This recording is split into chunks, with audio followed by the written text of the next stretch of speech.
Friends, today's NRI Samay program from Los Angeles brought to you commercial free by listeners like you. Your generous donations make possible for us to stay commercial free, and today's show is pre-recorded. If you have a question for the guest, please send an email to nrisamay@gmail.com. We will follow up with the guest and find the answer for you. Thank you for your support. Hi, good morning, good afternoon, and good evening, wherever you are. Welcome to NRI Samay Weekend Shows.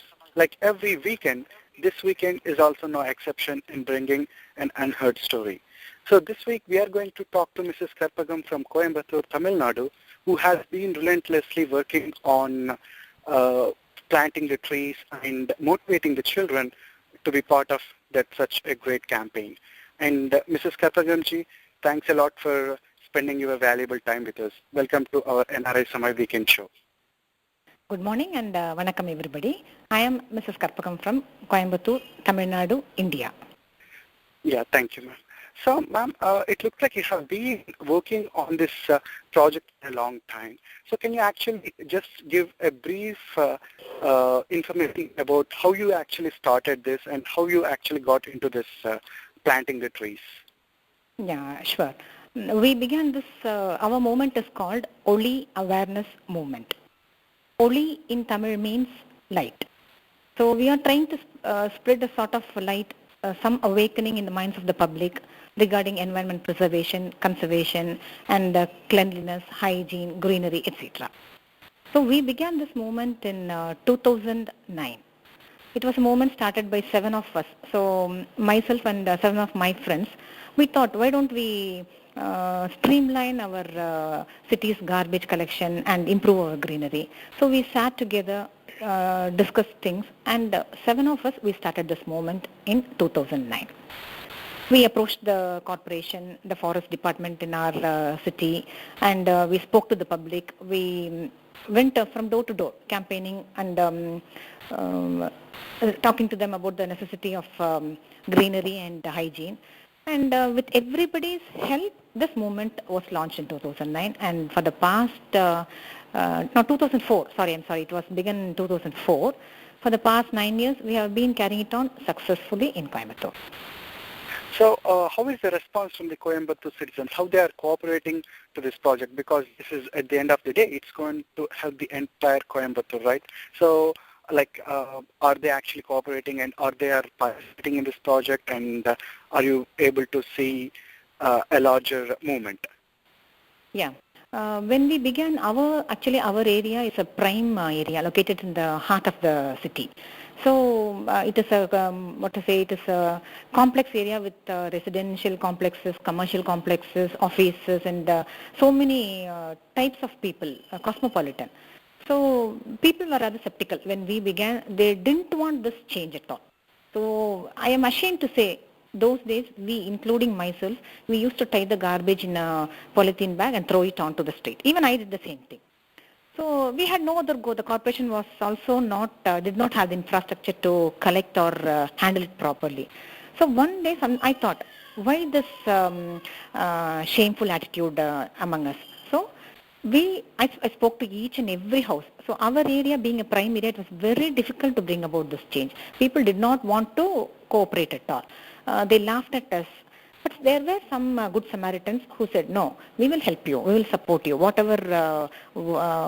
whatever way you want, we should support you. So we collected donation from every household which was ready to give us, to donate us. We purchased push carts. The corporation supplied us with the conservancy staff.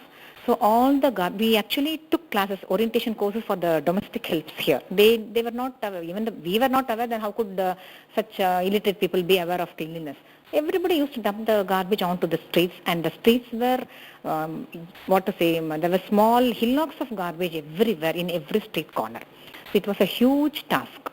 Our 7 ladies, and the thing is, we involved our whole families in this. Our people, my husband, all our their husbands, children, friends. So we involved everyone, and we started cleaning the area, and we had a strict code that nobody should dump garbage onto this. That was the first thing. No garbage, zero garbage zone. It was first started in 12 streets of Ramnagar. Our area is Ramnagar, 12 streets. The media people gave us a lot of support. They gave a lot of publicity saying that such a thing is going on in a prime locality.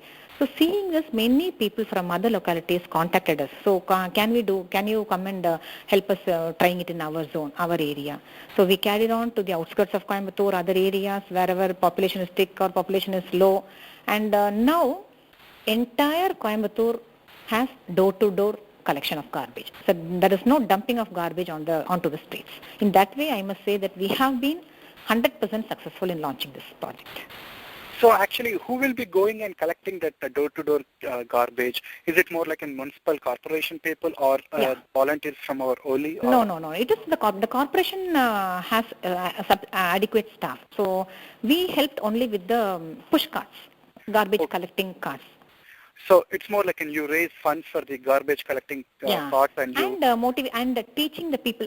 Till then, what happened was there were carts, very small carts, damaged carts, and the conservancy staff, they had to collect the garbage from the roads, just with their hands. So we changed all those things. So don't dump the garbage onto the street. Keep it in a container, closed container within your premises. And we asked these conservancy staff to go into each premise compound, into each household, collect the waste from it, dump it directly from the waste paper basket to the garbage push cart. So there is no stagnation of garbage anywhere. And the corporation also helped us with mini lorries placed at each corner of probably for 2 or 3 streets together, one mini van or mini tempo to collect all this garbage, and everything was transported straight to the dump yard. So there was an easy flow of garbage, no stagnation at all. Okay. And usually it is said that the plastic that we use actually cause most of the stagnant garbage, and it actually causes much more problem even in terms of an environmental wise too, right? So is there any push to educate the people, encouraging them not to use the plastic and to use any biodegradable materials? Yeah, definitely. Our project is actually aiming at threefold, we emphasize 3 main things. One is don't dump your garbage outside. That is, till now what was being done is we used to tie the garbage in a plastic bag and throw it. So don't use carry bags, don't use plastic bags. Instead, keep the garbage just in a can. And the third one is try to segregate the waste into degradable and non-biodegradable. The degradable waste, retain it in your household itself. So now I'm teaching we have in our house 4 compost pits. All the degrading material go into the compost pit. Only the non-degradable goes into the garbage push cart. There too we segregate those which can be recycled. There is an entire area in Coimbatore where recycling is being done. So now we are educating people to transport. We collect all those degradable waste, and we don't take the collection part. We educate the people to segregate and give it to the recycling plant, so that all garbage will not be mixed. But there is mixed response. Not everybody takes up the responsibility of segregation. There are people who do it, and there are the people who do not do it. Yeah, that's true. So in 2004, when you have actually started this movement, there were around 7 volunteers along with you who were part of it, right? So how is are you able to retain the people, or are you able to get more people into the movement now? Or how it is growing? Of course, when we started, it was only 7 people. Now it is more than 700 people. But sadly, the 7 people could not stay together for a long time. Those ladies had other tasks beyond our OLI, so they could not continue with the OLI awareness movement. So, but what I thought, I will continue it alone. Once we start a thing, we should not go back. So that is my principle. So I said we'll try to continue. And there was huge support from the government departments. That I must mention, Mr. Akshay. The Forest Department, the Coimbatore Corporation, anywhere, any official I go and approach, they were ready to extend their help, because this garbage is a mounting problem in Coimbatore, in any metropolis. So they had to get rid of it. So when there is somebody to give some innovative idea or some idea which is really applicable, they welcome us with open hands and give us whatever help we need. And now, OLI awareness movement has become... Hello? Yeah, we can hear you. Yeah, it has become a sort of floating organization. Anybody who is free can join it at any time. There's no compulsion that you have to remain here permanently. So many people support us from outside with small monetary help, or some people donate with push carts, some donate with tree guards for tree planting, some corporate, they take up the entire tree planting project at one time. So it is a sort of floating organization now. Mainly I So rely on my students. students, okay. Okay, so it's more like an as part of the Oli awareness campaign. So other than this garbage or other than this work, so what are the other things that you actually take Other part? activities, any social issue at that time, we take it up. So Oh, when we had a tsunami hit in 2006, it was a very sad affair. So that time I used my students to collect old clothes, collect money, donation from corporate. And every student had a sort of gang with their own friends and their own relatives. So they used to collect everything and we hand it over to the government. We arranged for things to be transported to tsunami hit areas, such issue. And any environment related issue, wherever a tree is because for many reasons trees are being cut even in Coimbatore. So whenever a tree is cut, there is a wide network. Somebody gets my number and immediately I am being informed. So when I am not in a position to rush to that spot, I have a set of other environment activists. We all link together. We pass on the information. So whoever is close by goes there, tries to stop the tree cutting. And in many cases, my students, they themselves have gathered around a tree cutting place, stopped it, informed me, waited for me, and after I go, I take over the job and we handle it. so can you actually explain a little more about the student network? It's more like if you say like these are the students, is more like an 9th or 10th grade students or the degree or college students, like what kind of student are they and how they got actually involved into the project? Okay. Yeah, I am a teacher, but I handle classes only in the evenings. I take evening classes for 9th, 10th, 11th and 12th students. But I've been doing this for the past 18 years. So many of my students are now settled in US, Germany, Australia, and so it is not students who are now with me, who are studying with me. Even my students, past students who are still attached to me, they contribute. Whenever they come to India, and whenever there is a tree planting coinciding with their stay in India, they join it. What if it is college students, school students? Some students are married and settled. Even they come to me, auntie. This time I am not able to continue with any tree planting project, but let me give you this amount as a small contribution to Oli. So that sort of contribution. Now whoever is with me, every Sunday they do watering of trees. What we have planted already. Every Sunday 7 o'clock, these students assemble at my house. They come in their cycles. We have street taps everywhere, so there is no problem for watering. Some people do give us water. They take small buckets, get water from wherever it is available, and water all the trees, prune them, maintain them wherever the tree guard is not. It's not in a position. They keep it. They tie it up. All sort of maintenance work they do on Sundays. Okay. So it's more like when we are talking about this planting the trees, is it more often within the Coimbatore city itself or it's more like in a suburb of the Coimbatore or near the forest? Both. Because mainly we concentrate, the pollution levels are very high inside the city. So we thought the city needs more trees than the suburbs. Okay. So we concentrate inside the city where my students have easy access to go on their own. They need not depend on me. Okay. So more concentration to the city, but we have been planting. We have carried on planting outside also. That we plan once in a month or once in 15 days. So we plan it on a Saturday or Sunday when my students are free. Then we go there with the help of the local people, residents there. We do the planting. They also join hands with us. The maintenance is done by mostly by the local residents itself. Local residents. So do they need to take permission from anyone to plant a tree, or even like do they need to talk to those residents? Because sometimes actually, I was reading somewhere that sometimes usually like residents may actually oppose the planting the tree because they think that the roots will actually affect the building. You're very correct. You are 10% correct. During planting, we have this one problem. Residents they do not welcome us with open hands. In 50% cases, they do not want trees.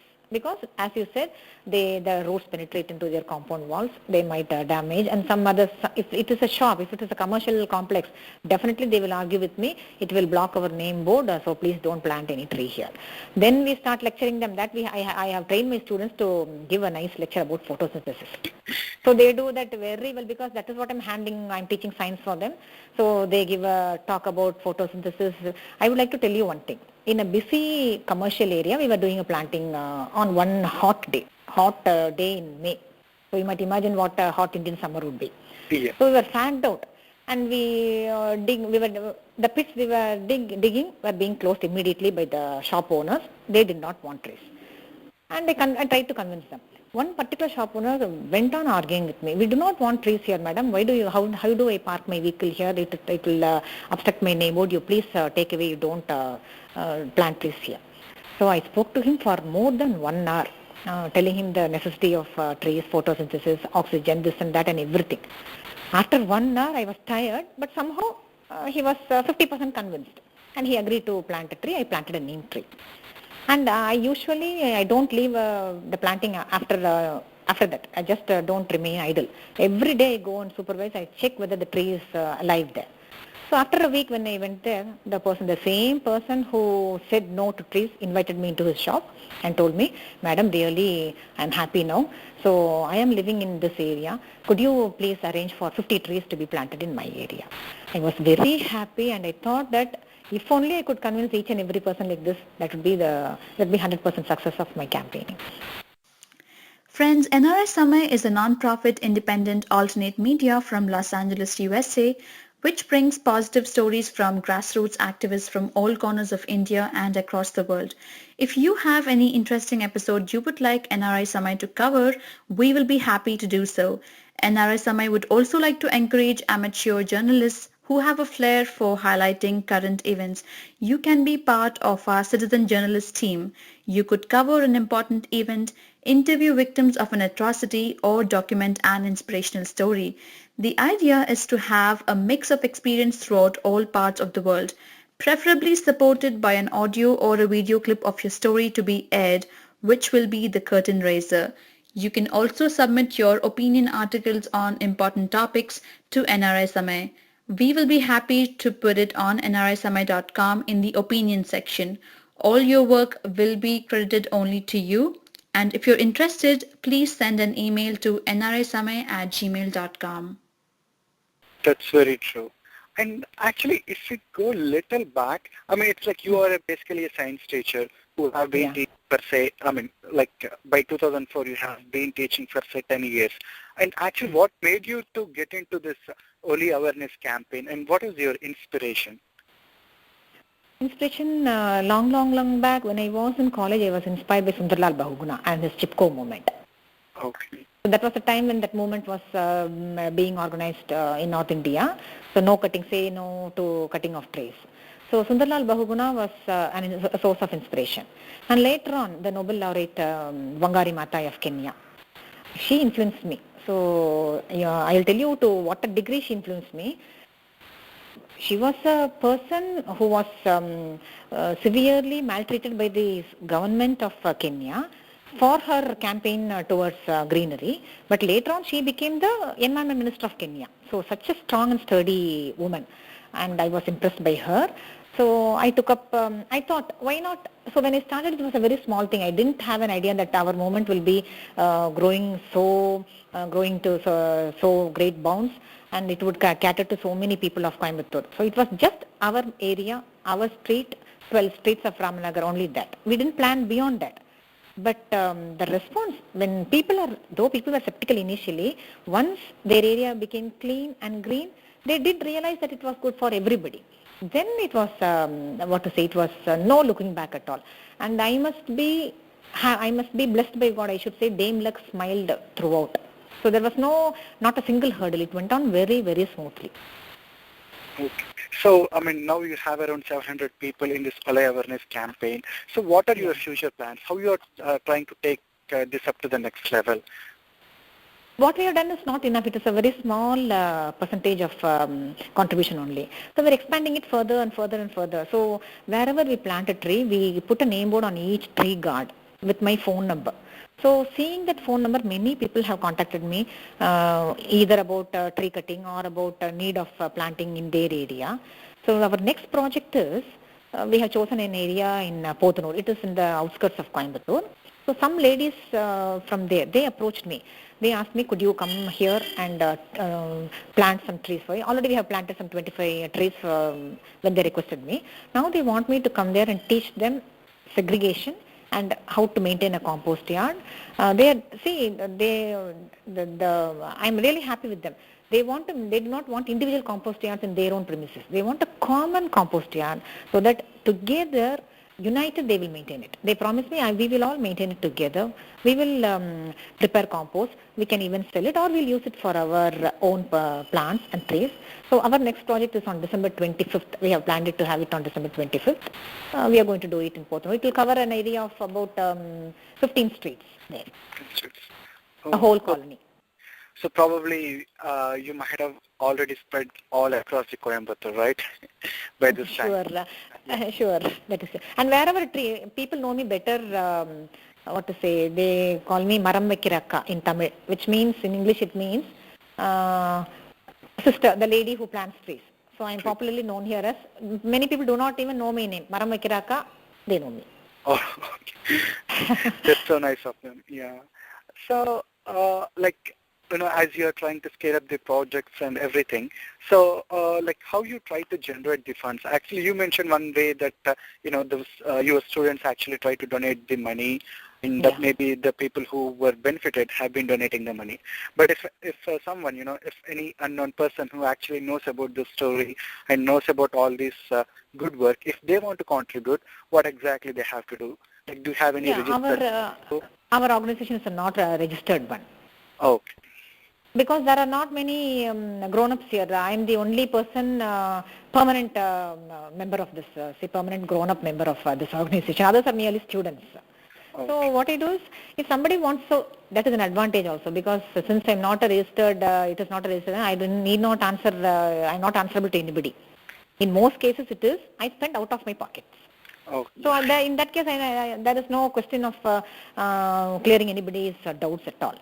And there are people who I do not know when how they come to know about me. They call me and they say, "Madam, we would like to give you some amount for your planting."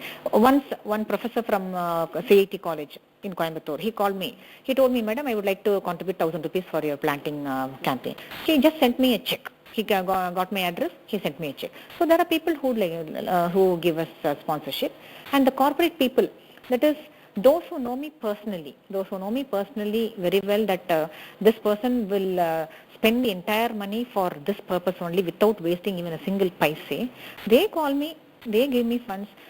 Normally I do not go in search of donations.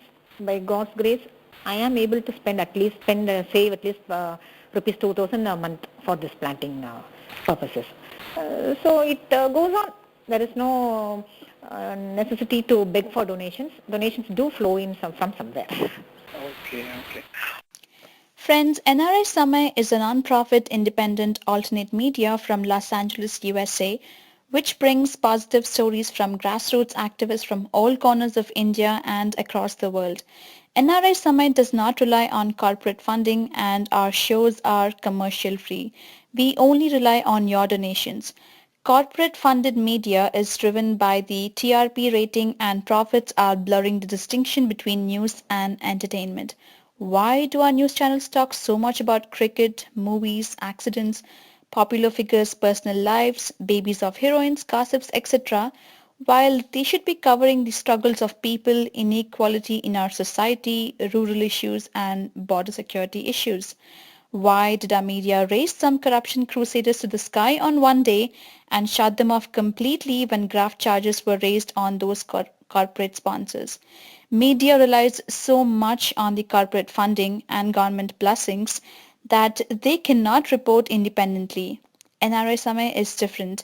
We don't accept funds from any corporations and hence our shows are commercial free. We completely rely on donations from you. Please consider donating to NRI Samay and please go to nrisamay.com and donate generously. This is the only way together that we can continue NRI Samay. All donations are kept transparent on nrisamay.com. And if you have any questions, please write to nrisamay@gmail.com. And actually, it looks like you have been putting so much of efforts, and either it can be your time or it is your money and everything. So, like, how your family supports your cause, and how much participation that you are getting from your family too. Yeah, without my family's support, I don't think Oli would have been a successful movement at all. My husband is a banker. He works in a bank. He too is interested in all these activities. So whenever he has a little time to spare, but whenever he has spare time, he joins in the planting activities, in watering activities. He takes charge of a group of students. Wherever they have to move out of the city, he takes charge of them, takes them there, does the watering and all. And I have two daughters. Both of them are interested in nature and nature-related activities. They are a part of a part of all activities, planting activities. And ours is not only planting. I take my students on nature treks also. So wherever there is a chance of taking my students to enjoy nature, I do it. With the help of the forest department, we arrange periodic treks inside the forest. At least 20 to 25 students at one time. We do go in and explore the forest, clean up the forest wherever they are littered by the tourists. Because in India, every forest has a temple inside. So at times we have the forests are being opened up for pilgrims. So when the pilgrimage is over, you find a lot of litter strewn. So at that times we go, we enjoy nature, we have some fun, we also clean up the area. My family is a part of my team, always. My parents also, they motivate me. It was my parents who motivated me into this. I should thank them for that. So it's more like the entire family is actually part of this holy awareness movement. Oh, that's awesome. So actually, I mean, you have been into this movement for almost all 9 years. So if I ask you the best moment, that actually that moved you, or that was actually very close to your heart, is there any such kind of an experience that you had in the past 9 years? I wanted to join Medha Patkar. Oh. She's been campaigning against the Narmada Dam project. So I wanted to go and join her because it is a very big issue, which a lone woman, she has been keeping the authorities at bay without proceeding with the project for the past 10 years. So she impressed me a lot. So the three persons who influenced me are Sundarlal Bahuguna, Wangari Maathai and Medha Patkar. But I could not travel. All my activities are confined only to Coimbatore. That I must tell you. I cannot go beyond Coimbatore, even to Chennai. That is not possible for me. But my students are doing it. They are continuing this only wherever they are. Some students in Chennai, they have done a small planting. They tell me, Auntie, I planted some 4 trees here. And one student of mine, he has a factory in Dindigal. So he took some 50 trees from here and he's doing, so they're continuing the job, spreading the job. And being influenced by Wangari Maathai, I wanted to go to Kenya and see how she has transformed the lives of the women there. So I went to Kenya. We went on a short tour to Kenya. But sadly, the state of affairs is not much improved there also. The tribals still remain in the same state. Okay. So, I mean, do you have any kind of a message for NRIs, or you want to tell us anything in particular about this entire movement? Yeah, there is one organization called Mountain Cleaners Organization. They have been approaching us. They have been calling for our help also to clean up the Himalayas. So once we were in a trek in the Himalayas, we found a lot of litter and things. So we collected, but it is a small thing and it is a very costly job also. Traveling all the way to Himalayas and then collecting the garbage and transporting it somewhere. So for a bigger sphere and bigger range of activity, we need more volunteers and more money. So could NRIs help us with their time when they do come to India, when they travel to India? But that would be very difficult because they'll be having little time and asking a bit of the time would be wrong on us. But in case, could they spare 2 days in their full holiday schedule, 2 days, and we can arrange a program somewhere in Coimbatore or somewhere in India where we can do some bit of cleaning and The money required then would be more, and I am not able to gather sponsors for such a big project. So if that would happen, we would be very happy. Okay.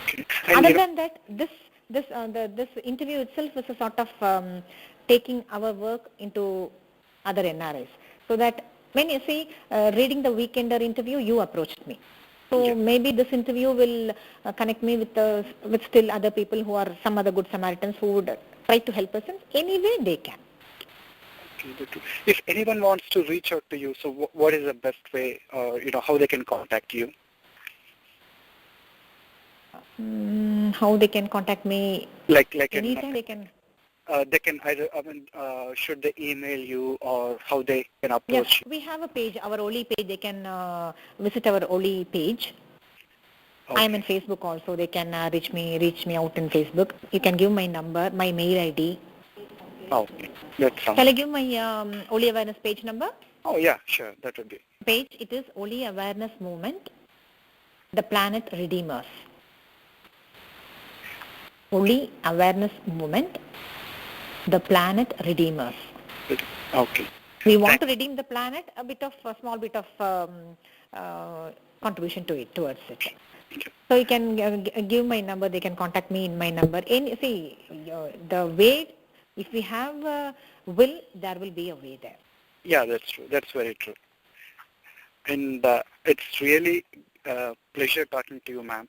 And, thanks a lot for taking your time and, and explaining us about the entire Oli awareness movement and the change that, you are trying to bring in Coimbatore, either in terms of the garbage issue or in terms of planting the trees.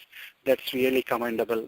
And I hope, we actually, whenever any NRI tries to come to India, I hope they try to be part of this noble cause. And thanks a lot for all your time. Thank you very much. I would like to take this occasion to thank all my friends and supporters who have been supporting us from outside with their contribution, with their physical work, with their time and with their motivation also, and all my students who form a part of my team and my family. And I'm also doing a small bit in motivating others through my writings. I do write a lot of articles, environmental related articles, and a lot of children's fiction, where I put in small ideas for children to love nature and to improve nature. Thank you very much for this interview. I felt very happy and honored. Okay. Thank you. Thanks a lot. Thank you. So, friends, this is it from Mrs. Karpagam from Coimbatore. She has been an activist for the past 9 years when they have started this Oli awareness campaign. They have been working in trying to remove the garbage or trying to make the city free from the stagnant garbage in Coimbatore, or they are actually helping the city with plantation and trying to reduce that afforestation within the Coimbatore. So, and they the involvement or the support that they have been getting from the local citizens or residents of that Coimbatore has been overwhelming, and this shows that whenever we have a noble cause or when we have some good ideas, if we want to take it to the city residents, there will be a reciprocation from them. They will support it. So this is another such good story which actually tells us that yes, if there is something that good can happen to this society, people will come forward and people will try to take it to the next level. This movement, it started with 7 people in 2004. Now it has actually around 700 volunteers, and most of them are young students who have been, who are in like 9th to 12th grade students. So this shows the importance of actually pursuing the cause and trying to initiate a good work. And we really appreciate Mrs. Karpagam for joining us and explaining us about the Oli Awareness Program. And as usual, we will come up with another such inspiring story next week. Thanks a lot and have a good night. Bye-bye. Friends, if you liked today's show, please go to youtube.com/NRI Samay and click on the subscribe button. You will get notified every time we publish a new show. And you can also like us on our social media sites like Facebook, Twitter, and Google+.